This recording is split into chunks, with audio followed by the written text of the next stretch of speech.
Vamos a orar, mis hermanos. Padre Dios, gracias te damos por haberte alabado, Señor. Gracias por estas alabanzas preciosas, Señor, que nos ayudan a adorarte, que nos ayudan a centrar nuestra atención en ti y no en nosotros mismos, Señor. Que nos ayudan a recordar que hemos venido aquí a adorarte a ti y no a adorarnos a nosotros, Señor.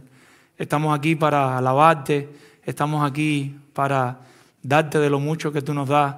Estamos aquí también para que tú nos hables, Dios. Y por eso venimos en esta hora delante de ti suplicándote por los méritos de Cristo, que sea tu Espíritu Santo iluminándonos, que sea tu Espíritu Santo convenciendo de pecado, de justicia y de juicio, Señor. Obra en nuestros corazones, obra en nuestras vidas y no permita que salgamos iguales por esa puerta, Señor. Convéncenos de pecado. Anímanos también, Señor, para seguir luchando con nuestros pecados. Anímanos, Dios, para no darnos por vencidos. Anímanos para no quedarnos en el suelo. Anímanos para ser más como Cristo, Señor. Nosotros no podemos hacer nada, Señor. Necesitamos que seas tú obrando, Padre, Señor. Ten misericordia de nosotros, Dios. Obra en nuestras vidas, Dios. Por favor, te lo suplicamos, Dios, una vez más. Obra en nuestras vidas, Señor. En el nombre de Jesús. Amén. Y estamos en 1 de Pedro, capítulo 5. Vamos a estar con la ayuda del Señor en los próximos domingos. Hoy no vamos a hacerlo completo, predicando los versículos del 5 al 9. Vamos a estar trabajando con esos versículos. Y me gustaría comenzar hoy recordando algo que sucedió en el 1747, donde quizás a algunos este nombre les suene, y Jonathan Edwards, un pastor americano, seguidor de los puritanos, un pastor que se aferraba a las Escrituras, tenía en su congregación a una joven de 18 años llamada Débora. Esta joven se había convertido hace poco, había abrazado la fe en Jesucristo, se había dado cuenta que era una gran pecadora y había creído en Jesucristo. El consejo número 8. Recuerda que el orgullo es la peor víbora que hay en el corazón, el mayor perturbador de la paz del alma y de la dulce comunión con Cristo. Fue el primer cometido y yace en los más bajos de los cimientos de todo el edificio de Satanás. Y es desarraigado con la mayor dificultad.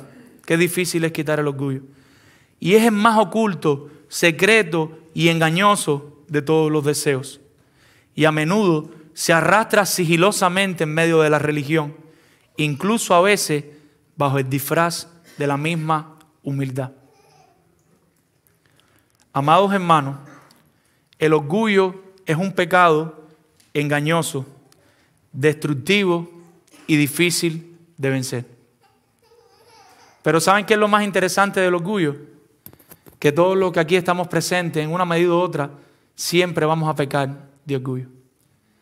El orgullo es un pecado que en algún momento lo podemos tener en terapia intensiva, pero también va a estar en terapia intermedia y a veces estará en rehabilitación, pero está ahí presente. El orgullo es un pecado que no podemos y no debemos darnos el lujo de descuidar. Aunque hoy no vamos a estar hablando del orgullo, vamos a estar hablando quizás en esta tarde de la antítesis del orgullo, de todo lo contrario al orgullo. Vamos a estar hablando un poquito de la humildad. Pero sí, de una manera u otra, todo lo que vamos a estar predicando en los domingos que el Señor permita, el orgullo es la barrera que impide que en nuestras vidas todas estas cosas que vamos a ver de los versículos 5 al 9 se puedan llevar a cabo. Un corazón orgulloso va a luchar contra todas estas cosas que vamos a estar analizando de los versículos 5 al 9.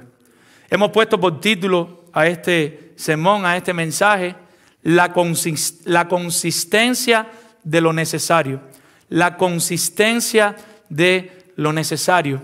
¿Y a qué nos referimos con la consistencia de lo necesario? Todos saben lo que significa la palabra consistencia. Porque nosotros podemos tener una etapa, pero decaemos. Pero la consistencia nos invita a continuar, a seguir, a permanecer. Y como creyentes, nosotros tenemos que tener una consistencia en nuestro caminar, pero sobre todo de lo necesario. Por eso mi invitación es a que procuremos lo necesario para seguir de manera consistente a Dios siempre. Como creyentes, nosotros debemos procurar lo necesario. Debemos amarnos de las cosas que son imprescindibles para poder caminar en esta vida cristiana siguiendo a Dios siempre. Otra manera de decirlo es siguiendo a Dios hasta el final. El deseo de Cristo es que cada uno de nosotros sea transformado más y más a la imagen de Cristo. Y una de las cosas que sucede en nosotros es que nosotros siempre estamos dispuestos a ver el pecado en el hermano, pero no estamos dispuestos a ver el pecado en nosotros mismos. El apóstol Pedro, aquí con un corazón pastoral, le está escribiendo esta carta. Ya le está llegando al final de la carta. Él está en el capítulo 5, ya él casi que va a concluir. Y ahora él quiere hablarle a esta congregación de algunas cosas que ellos no pueden dejar pasar por alto. De algunas cosas que ellos tienen que perseverar en ella de manera constante para llegar fieles hasta el final, cuando sea que sea ese final. Ahora, amado hermano, ¿qué es lo necesario que debemos procurar para seguir de manera consistente a Dios siempre? Y lo que nosotros debemos seguir, lo necesario para seguir de manera consistente a Dios siempre, a la luz de este texto serían 4 cosas. Tendríamos 4 puntos, hoy solo vamos a estar viendo el primero. Y lo primero que nosotros necesitamos, amado hermano, es cultivar la humildad. Cultivar la humildad. Vamos a leer los versículos 5 y 6. Todos saben lo que significa cultivar. El trabajo de cultivar es un trabajo difícil, porque tienes que preparar la tierra, tienes que sembrar, pero tienes que seguir atendiendo a la planta hasta el final para ver los resultados. Cultivar no es un trabajo sencillo. Y cuando hablamos de humildad, quizás algunos piensen quizás en manos de una clase social pobre o personas con bajos recursos. A eso no es a lo que nos referimos con cultivar la humildad. Nos referimos con la humildad a una condición de la persona que actúa sin orgullo, sin presumir de sus méritos y reconociendo sus defectos o sus errores. A eso nos referimos con humildad. Y dice nuestro texto: igualmente, jóvenes, estad sujetos a los ancianos y todos sumisos unos a otros. Escuche bien, revestidos de humildad, porque Dios resiste a los soberbios y da gracia a los humildes. Humillaos pues bajo la poderosa mano de Dios, para que Él los exalte cuando fuere tiempo, echando toda vuestra ansiedad sobre Él, porque Él tiene cuidado de vosotros. Sed sobrios y velad, porque vuestro adversario, el diablo, como león rugiente, anda alrededor buscando a quien devorar, al cual resistid firmes en la fe, sabiendo que los mismos padecimientos se van cumpliendo en nuestros hermanos en todo el mundo. Hoy vamos a estar trabajando con los versículos 5 y 6, cultivando la humildad.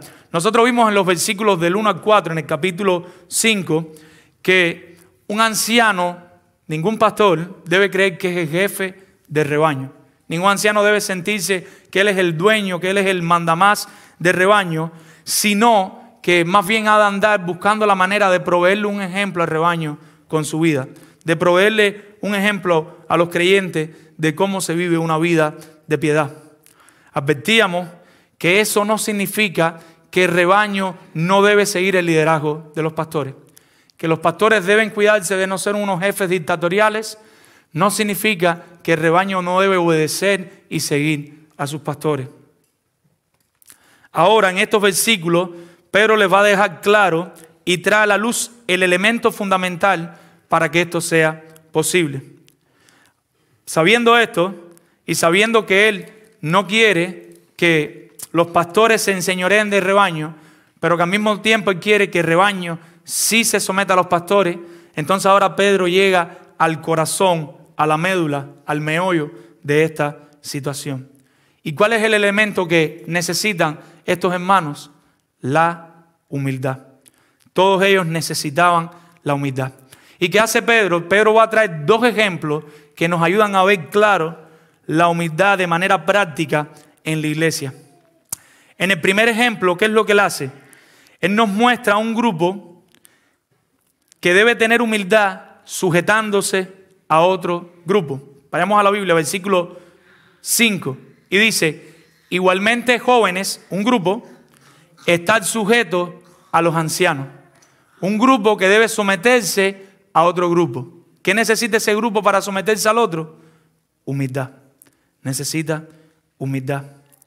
La palabra aquí para sujetarse, igualmente jóvenes, estar sujetos, nosotros la conocemos, la hemos dicho muchas veces, en el griego es hupotazo, y esta palabra tiene muchos significados, pero hay uno en específico que yo creo que expresa lo que queremos decir, y es reflexivamente obedecer. La palabra sujetarse significa reflexivamente obedecer. Y tenemos varios ejemplos claros que nos pueden ayudar lo que significa reflexivamente obedecer. Nosotros tenemos el ejemplo de la Trinidad, donde el Hijo, que fue eternamente engendrado, se sujeta a su Padre. Donde en el matrimonio la mujer reflexivamente se somete a su esposo. El esposo Dios constituyó que sea el líder del hogar, que sea quien guíe, que sea quien lidere el hogar. Eso no significa que la mujer pueda amarlo y decirle, mira, te estás equivocando, en humildad. Pero en el modelo bíblico la mujer debe reflexivamente, porque la palabra de Dios le enseña, someterse a su marido. Nosotros tenemos el ejemplo de los hijos, donde los hijos de manera reflexiva, de manera voluntaria, deben someterse a sus padres. En estos tiempos que hay hijos tan rebeldes que no quieren obedecer a sus padres, aun cuando lo que sus padres les está pidiendo es bíblico. Nosotros tenemos el ejemplo de los jefes de trabajo, que en ocasiones dice la Biblia no van a ser jefes muy buenos. Pero nosotros no estamos para jugar a los jefes, nosotros estamos para someternos a lo que los jefes nos están pidiendo de manera reflexiva y obediente. Y nosotros tenemos el Señor. Algunas personas plantean que quizás la palabra anciano, cuando dice igualmente jóvenes, estar sujetos a los ancianos, quizás esa palabra anciano está hablando de edad, que los más jóvenes se sometan a los más adultos.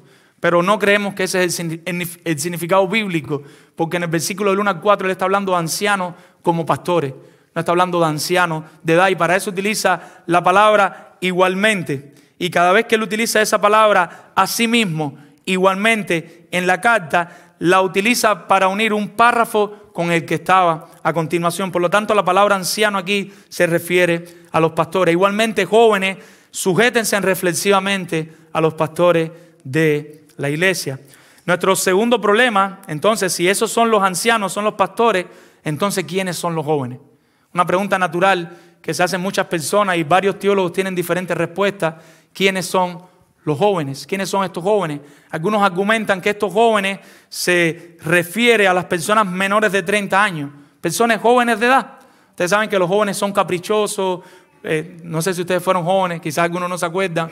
No quieren hacer lo que uno les dice, quieren andar por donde ellos quieren, como ellos quieren, y a veces cuesta trabajo escuchar a mamá y a papá que ya pasaron por eso.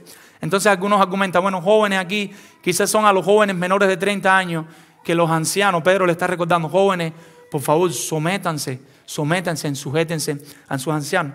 Otros dicen no, porque la palabra no necesariamente ahí tiene que ver con la edad. Dice, no, quizás son los neófitos, las personas que se convirtieron hace poco, creyeron, fueron bautizadas por inmersión, ahora son parte de la iglesia, y esos neófitos son las personas que Pedro le está diciendo, como son recién convertidos, les está recordando, sujétense a sus pastores.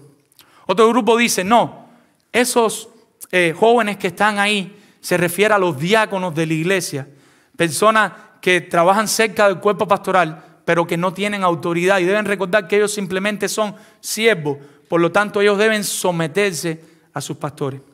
Y un último grupo cree que la palabra jóvenes aquí se refiere a la congregación en general. ¿Y cómo llegan a pensar que jóvenes es la congregación? Puede que este término se esté usando aquí como una reproducción de lo viejo en cualidad de carácter. Este término se puede utilizar para hablar de alguien que va a imitar el carácter de otro. No sé si se acuerda que en la parte anterior de la carta dice que los pastores, los ancianos, deben ser un reflejo para la congregación. Deben ser un camino a seguir para la congregación. Y es muy probable que cuando aquí habla de jóvenes, en el original está hablando de que los demás creyentes deben imitar a sus pastores. Está hablando de este grupo que debe imitar a sus pastores, y estos serían los jóvenes. Ahora, amado hermano, sea cual sea nuestra interpretación, nosotros no podemos negar que se está hablando de dos grupos. Se está hablando de los ancianos y se está hablando de otro grupo de creyentes. Y se le está pidiendo a un grupo de creyentes que se sujeta ¿a quién? A los ancianos. En vez de pensar que esto es solo para un grupo determinado, ¿por qué no podemos inferir que ya sean los jóvenes, los neófitos, los diáconos o toda la congregación, si se le está pidiendo que se sujeten a los ancianos, ¿Por qué el apóstol Pedro no va a tener en mente, y cualquier creyente puede tener en mente, que toda la congregación debe sujetarse a los ancianos? Utilizar esto de manera contraria yo creo que sería una necedad. Decir, no, solo los jóvenes tienen que someterse a los ancianos. O solo los diáconos se someten a los ancianos. Yo creo que eso sería necio. El sentido más natural, la mejor manera de nosotros poder apretar lo que aquí se nos dice, poder adquirir lo que aquí se nos enseña, es interpretar que la congregación debe someterse a los ancianos. Amado hermano, nosotros debemos someternos a nuestros pastores de manera voluntaria. Nosotros debemos ver sus cualidades y nosotros debemos imitar su carácter. A pesar del sufrimiento, nosotros debemos sujetarnos y seguir a nuestros hermanos pastores. Pero para esto se requiere humildad. No es fácil seguir a hombres pecadores. Y Pedro lo sabe, lo tiene en mente. Por eso lo está recordando. Y más difícil es seguir a hombres pecadores en medio del sufrimiento. Una congregación sujetándose a sus ancianos en medio del sufrimiento. Pero ¿cuál es el segundo ejemplo? Él ofrece un segundo ejemplo. ¿Y qué dice nuestro texto? Versículo 5. Y todos sumisos unos a otros. Y en el segundo ejemplo, ¿qué es lo que está pidiendo? Que los ancianos se bajen de la posición de ancianos y se pongan en la posición de la congregación. En el segundo ejemplo le está recordando a los ancianos que ellos son ancianos, pero que ellos también son congregación. Y como congregación, los ancianos tenemos que someternos también a la congregación. Tenemos que someternos a nuestra iglesia unos a otros. Los ancianos también han de rendir cuenta y mantener informada a la congregación, pero también tienen que escuchar lo que la congregación tiene que decir. Recordemos, los pastores no son jefes dictatoriales, son hermanos con la responsabilidad de liderar el rebaño. ¿Quiénes son los ancianos, los pastores, los presbíteros? Un grupo de hombres, igual que los demás, un grupo de hermanos, igual que los demás, pero que Dios les dio la tarea de liderar el rebaño, de supervisarla, de guiarla, de alimentarla, de acompañarla. Pero ningún pastor es mejor que ningún hermano. Ningún pastor está por encima de ningún hermano. Los hermanos de la congregación lo siguen y lo obedecen, escuche bien, siempre y cuando lo que los pastores, los ancianos le pidan no vaya en contra de las Escrituras. Si un pastor, un anciano le pide a usted que usted haga algo que esté en contra de la Biblia, hay iglesias de todo tipo, quizás ustedes lo han visto en internet, pastores que tienen relaciones sexuales con las hermanas, pero es que el pastor me pidió y él es el pastor, pastores que abusan económicamente, no, el pastor me pidió que le comprara un carro y él es el pastor y yo le compré un carro y cosas que quizás ustedes no la saben, pero existen. Ninguno de ustedes, escúcheme bien, ninguno de ustedes tiene que obedecer a ninguno de sus 4 pastores si uno de sus 4 pastores le pide algo que no vaya en la Escritura. El pastor me dijo que me tenía que acostar a las 6 de la tarde y desayunar a las 12. No, si no está en la Biblia, ustedes no tienen que hacer eso. Nosotros solo nos sometemos a la autoridad de los pastores siempre y cuando lo que ellos nos pidan esté expresamente en la Escritura y no viole el Evangelio. Ahora, amados hermanos, hay ciertas iniciativas y direcciones que se pueden seguir sin quejarse, sometiéndose. Y a veces nos cuesta por la falta de humildad. Hay cosas que nuestros pastores sí nos pueden pedir en la sabiduría que Dios les ha dado, a la luz de la Escritura nos pueden animar, y por la falta de humildad nos cuesta someternos al liderazgo de los pastores. Los ancianos de la congregación, aunque lideren, proponen, guían, deben escuchar a la congregación porque ellos no son los dueños de la iglesia.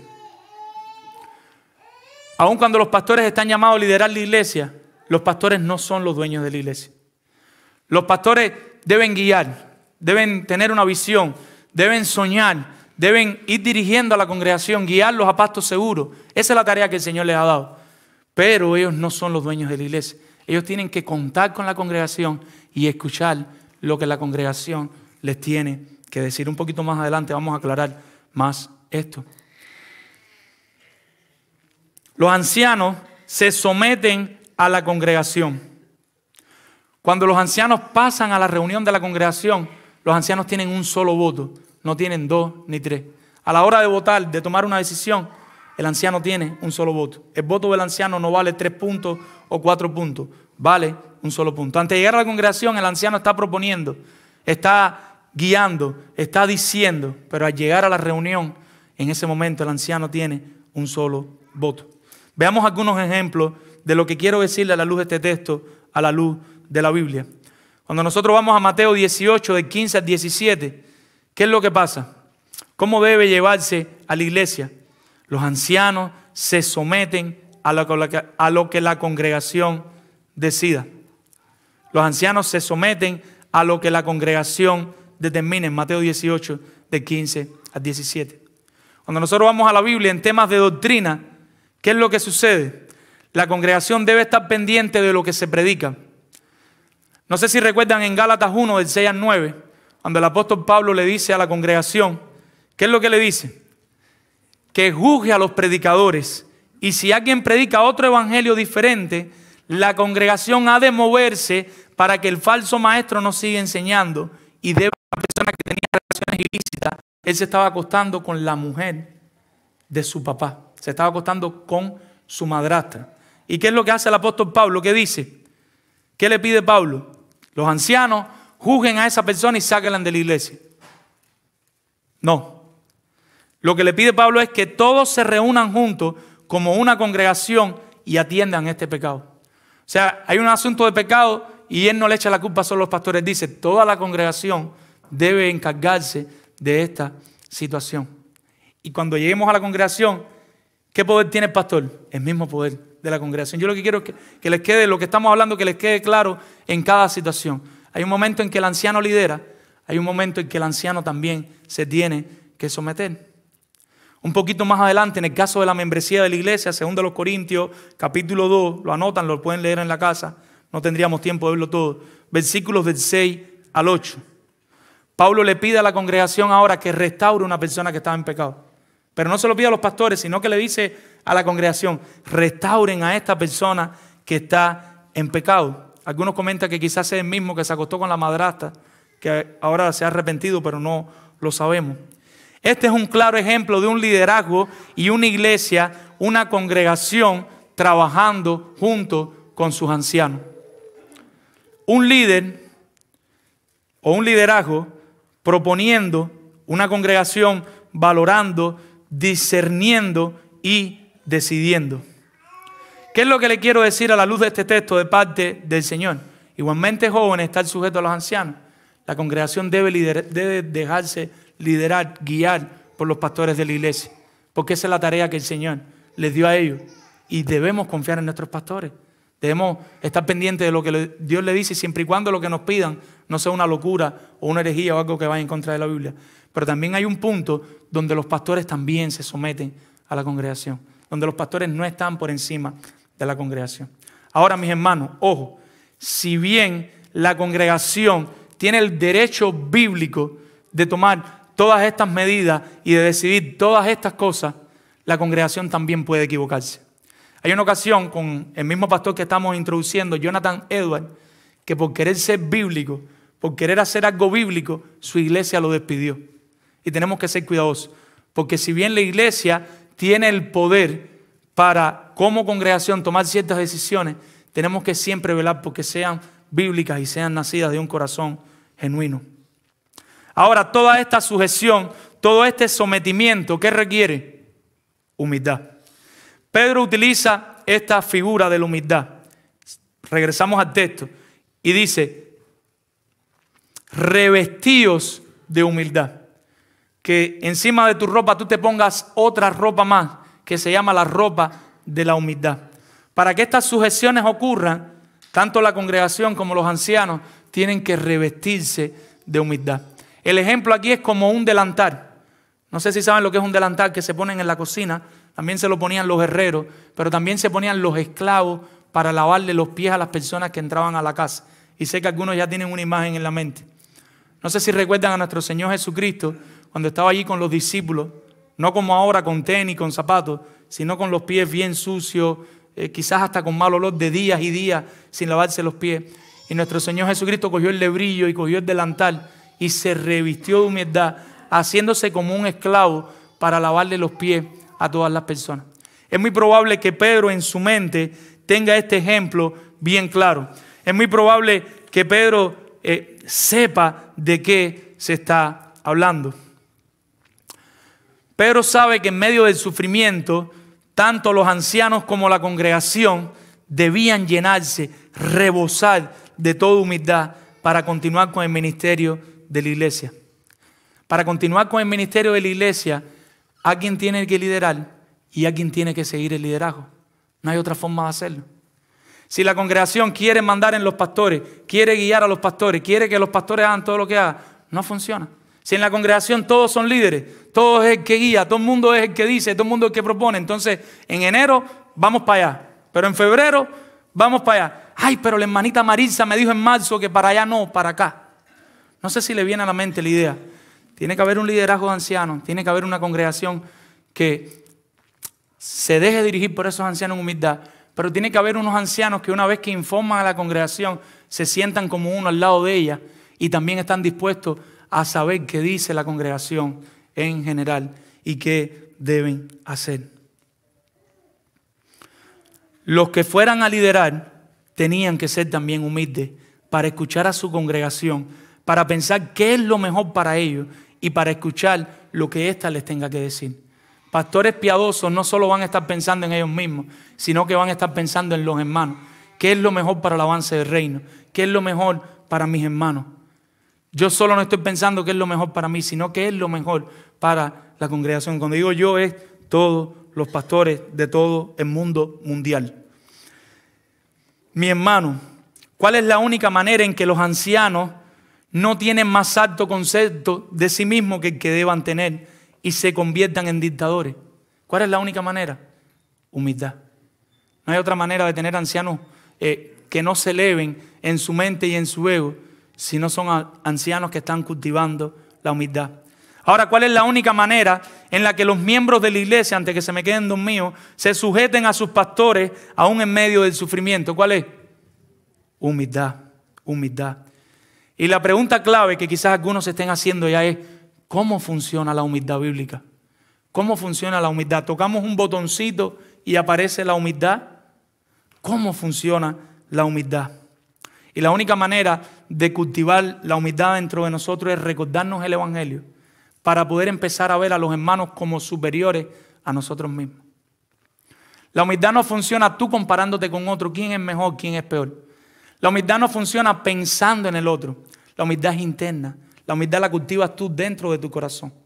A medida que tú entiendes el Evangelio y tú entiendes la gravedad de tu pecado, tú entiendes el hedor de tu pecado, tú entiendes tu condición miserable delante de Dios, cuán pecador tú eres, cuánto tú transgredes la ley de Dios. Ustedes se han puesto a pensar en algún momento en el día. ¿Qué en el día? En un minuto, en una hora. Piensen las cosas que pasan por su mente y cuántas veces le fallamos a Dios.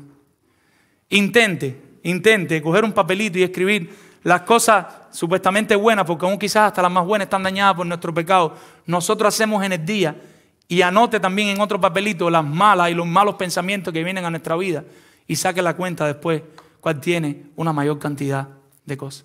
¿Y saben por qué? Porque no somos humildes, somos orgullosos, somos todo lo contrario. Necesitamos todo de manera intencional cultivar la humildad. Pero para cultivar la humildad tenemos que entender la humildad de manera bíblica. Y la humildad de manera bíblica no se enfoca en el otro, sino que se enfoca en uno mismo y corre a Cristo por necesidad. Ahora, tú ves tu grado y tu condición tan pecaminosa que tú no tienes problemas para entender que yo aquí soy el más pecador de todos ustedes. Pero ese debería ser el pensamiento de cada uno de ustedes. Yo aquí soy el más pecador de todos ustedes. Y cuando eso llega a nuestro corazón, nosotros no tenemos problemas para hablar y para entender a las otras personas. No competimos, sino que pensamos, soy un gran pecador. Y la pregunta que responde el texto es, ¿por qué ser humilde? Y Pedro va a la razón al final del versículo 5. ¿Y qué dice? Porque Dios resiste a los soberbios. Y esa palabra resistir es un término militar que se usaba para hablar de un ejército que ponía oposición, se ponía en su trinchera contra el enemigo. Y lo que está diciendo aquí es que Dios pone su rostro en contra de los orgullosos. Quizás tú no estás trabajando con humildad, tú ni siquiera estás conociendo tu pecado. Mira, mi hermano, si usted es el más orgulloso que hay aquí en esta tarde, pero usted está conociendo, reconociendo que usted es orgulloso, y usted está de rodillas luchando con Dios, pidiéndole por su orgullo, pidiéndole a Dios que le ayude a ser más humilde, usted está en mejor condición que en uno que quizás no sea tan orgulloso, pero que se siente tan bien, que se siente tan feliz con él mismo. Yo no tengo problemas. Problemas tienen ellos. Yo no tengo ningún problema. ¿Por qué? Porque usted es una persona que está reconociendo su pecado. Usted es una persona que está reconociendo que por sus propias fuerzas usted no puede luchar con ese pecado. Y usted está yendo delante del Señor para que el Señor lo ayude. Lo cierto es que Dios pone su rostro contra los orgullosos, pero da gracia a los humildes. Derrama un favor inmerecido sobre los humildes. Quizás una buena interpretación aquí de Dios da gracia a los humildes sea: Dios aprueba la actitud humilde. Dios está. Pero piense esto, mi hermano. Pues bajo la poderosa mano de Dios, para que los exalte, Dios, para que los exalte cuando fuere tiempo. Y ese término, así suena más, lo que venga. La situación que estés viviendo, rezando, ¿tú sabes lo que estás haciendo? Nada dañado a mí. Y ese no es el pensamiento bíblico. Congregación, a la luz de este texto, déjense pastorear por sus pastores. Déjense guiar por sus pastores. Pastores que están aquí, estén listos para ocupar su puesto como miembros. Somos unos miembros.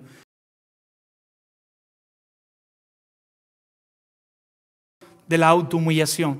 ¿Cuáles son los resultados de saber que nos están humillando, pero descansar en la soberanía de Dios y entregarnos por completo al plan que Dios tiene para nuestra vida? Versículo 6, la segunda parte. ¿Y qué dice?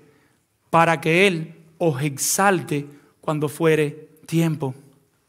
Tenemos que recordar que la humildad no es el objetivo final.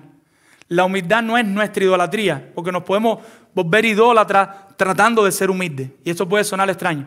Debemos cultivar la humildad, pero al mismo tiempo no somos idólatras de la humildad. Tengo que ser humilde, tengo que ser humilde. Ese no es nuestro blanco. La humildad no se puede volver un ídolo como cualquiera de las otras virtudes. Los creyentes deben tener el deseo de glorificar a Dios y Éste les pide que sean humildes. Y en un tiempo determinado ellos van a ser levantados. Lo que vamos persiguiendo no es la humildad, lo que vamos persiguiendo es la gloria de Dios. Queremos ser fieles a Dios y a su palabra, y entonces en su palabra entendemos cuán pecador soy, cuán orgulloso soy y cuánto necesito la humildad para que esta vida en comunidad se pueda dar, para seguir avanzando, para seguir perseverando en humildad, para llegar hasta el fin, como Dios quiere que lleguemos todos juntos como un solo cuerpo. Toda la carta, Pedro viene hablándoles a ellos, pero ¿con qué los mueve? Con el escatón, con los tiempos finales. Toda la línea de la carta, Pedro viene a ellos y viene recordándoles: cuando Cristo venga, cuando Cristo... Están sufriendo, pero ¿con qué los anima? ¿Con qué los alienta? Cristo viene. Cuando Cristo venga, sigue sufriendo, sigue padeciendo, mi hermano. ¿Por qué? Porque va a haber un momento donde todo eso va a cesar, donde todo eso va a parar. Cuando nosotros vamos al capítulo 1 de aquí de Pedro, versículos del 3 al 12, ahí empieza a hablar de la salvación obrando en medio del sufrimiento. Te va Pedro, capítulo 1, podemos ir un momentico, en el capítulo 1 de Pedro, y en los versículos del 3 hasta el 12, él le está hablando de cómo en medio del sufrimiento Dios va trabajando la salvación en nuestra vida. Pero específicamente vayan al versículo 9, y mire lo que dice el versículo 9, no tenemos tiempo para verlo todo. Obteniendo el fin de vuestra salvación, obteniendo el fin de vuestra fe, ¿qué cosa? La salvación de vuestras almas. En ese momento, en ese día, la salvación va a ser consumada. Lo hemos dicho varias veces. Nosotros fuimos salvos el día que creímos y nos arrepentimos de los pecados. Dios nos regeneró, pudimos responder en arrepentimiento y fe. Por su gracia Él abrió nuestros ojos para que creyéramos, creemos, nos arrepentimos. Y ese día ya nosotros somos salvos. Nuestra salvación está garantizada y el Espíritu Santo es el que nos va guiando en la santificación. Pero en un sentido, cada día nosotros estamos siendo salvos. Y ese glorioso día, cuando Cristo venga, entonces nuestra salvación es consumada. Entonces nosotros somos elevados en la gracia de Dios. Entonces empieza a ocurrir la glorificación que va a ocurrir en ese momento y nosotros vamos a poder disfrutar de la compañía de Dios para siempre. Qué glorioso día, mis amados hermanos. Mediten esto. Ese glorioso día no habrá que humillarse en medio de relaciones redimidas. La humildad no la vamos a necesitar en el cielo. ¿Cómo es eso? Sí, porque nuestras relaciones están redimidas. No vamos a estar constantemente dañándonos los unos a los otros por diferentes boberías, sino que vamos a estar completamente glorificados. Piensen en eso. Relaciones redimidas. No hace falta humillarse más porque no vas a sufrir humillación.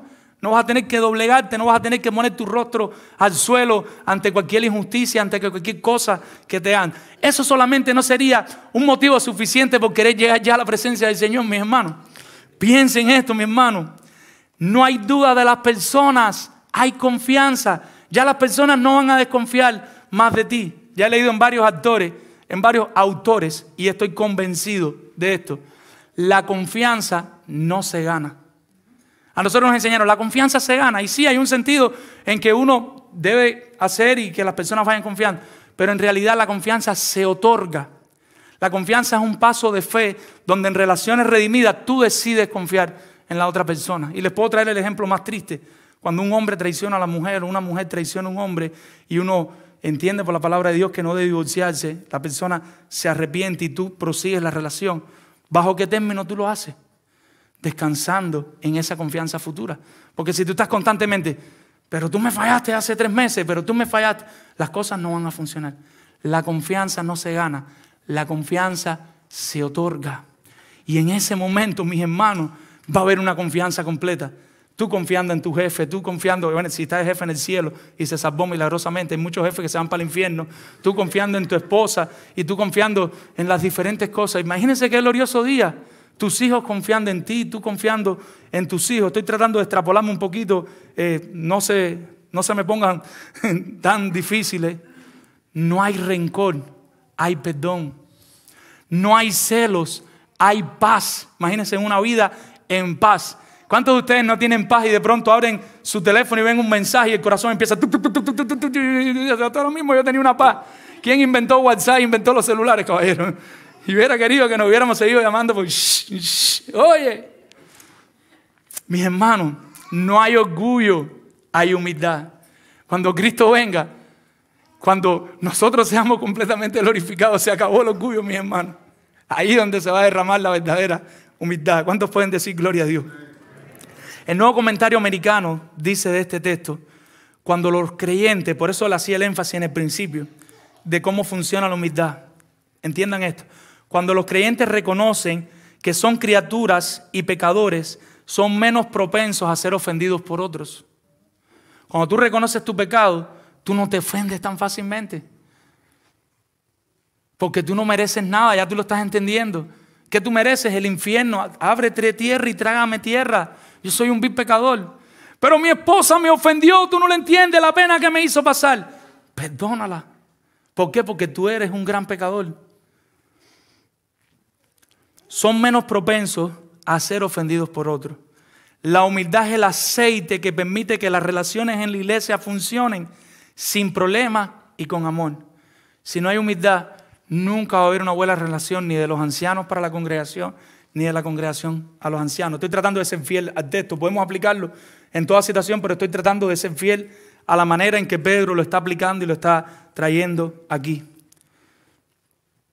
El orgullo se altera cuando otro no sigue nuestras propias sugerencias. ¿No les ha pasado de los dos ángulos? Usted le sugiere algo a su esposa o a un hermano y el hermano no le hace caso. ¿Y qué hace el orgullo de nosotros enseguida? ¿Pero qué se cree?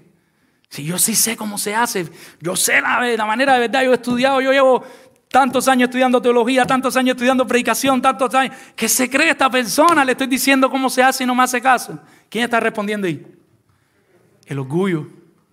El orgullo. Pero todo lo contrario, tú le das ese consejo, tú le das esa directriz y la persona no te hace caso y tú le dices a tu corazón, recuerda que eres un gran pecador, recuerda que le has fallado la gloria de Dios. Y aun cuando no te sigue, aun cuando no te obedece, aun cuando no te mira, tú estás cultivando la humildad. Y en tu corazón hay paz, porque donde hay humildad hay paz y hay quietud en nuestros corazones, mi amado hermano. Si hay alguien que ha sido humillado en la historia, ¿quién fue? Jesucristo. Pronto vamos a celebrar la Navidad. El creador del universo enviado a un pesebre. Sus hermanos, los que nacieron con él, no lo tuvieron en cuenta.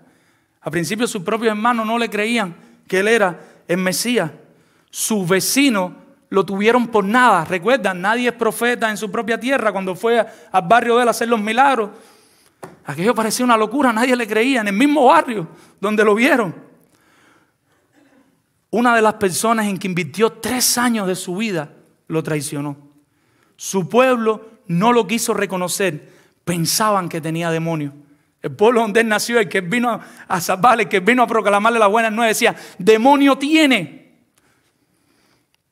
Sanó y fue rechazado. Lo siguieron por interés. ¿Se acuerdan? Tras los panes y los peces. Era que lo seguían. Si no hubiera panes y peces, no hubieran ido al banquete. Lo abandonaron todos los que lo seguían. ¿Recuerdan aquel día cuando vinieron a cogerlo preso? ¿Qué hicieron todos los discípulos? Se fueron y lo dejaron. Dudaron de él cuando resucitó. Resucitó, se les para adelante y todavía no creen. Pero usted lo está viendo así, pero imagínense ustedes, ese es Jesucristo, mi hermano. Y todo lo que él hizo, todo lo que él invirtió, todo lo que él gastó, piensen en eso y miren que eso se motiva. Estás salvo porque no estás salvo por lo bueno que era.